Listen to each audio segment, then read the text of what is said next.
के एक कोने में रामकिशन नाम का किसान रहता था। खेत खलिहान उसके पास थे, परिवार भी ठीक ठाक था, लेकिन उसका मन हमेशा उलझनों से भरा रहता। कभी अतीत का दुख सताता तो कभी भविष्य का डर।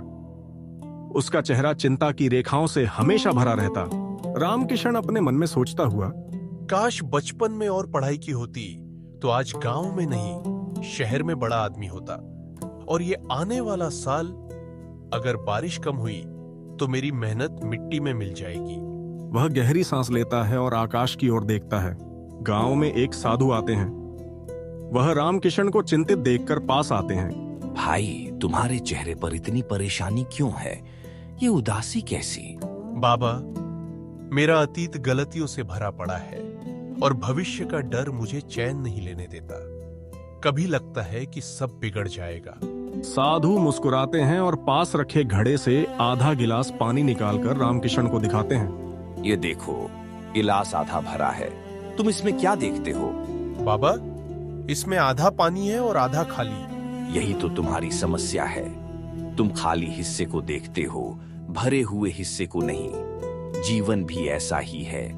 तुम अतीत में जीते हो जिसे बदला नहीं जा सकता, और भविष्य में जीते हो जो अभी आया ही नहीं। लेकिन सच्चा जीवन तो इसी क्षण में है, इस अब में। रामकिशन चुप हो जाता है। उसके चेहरे पर समझ की झलक आती है। देखो, हल तुम्हारे हाथ में है, बैल तुम्हारे सामने है, मिट्टी तुम्हारे नीचे है। ये वर्तमान ही तुम्हारा जीवन है। यदि तुम इस क्षण को खो दोगे तो पूरा जीवन खो दोगे। रामकिशन गहरी सांस लेकर मुस्कुराता है। वह मिट्टी को हाथ में उठाकर देखता है। बाबा, आज समझ आया, सुख न कल में है न बीते कल में। सुख तो यही है इस मिट्टी की खुशबू में, इन बैलों की थकान में और मेरे इस पसीने की बूंदों में। उस दिन के बाद रामकिशन बदल गया।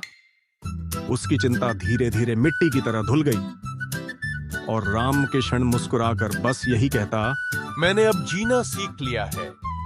यही है जीवन का सच। दोस्तों, हमें इस कहानी से यही सीख मिलती है कि चिंता अतीत और भविष्य की जंजीर है, पर सच्चा सुख और शांति सिर्फ वर्तमान क्षण को अपनाने में है।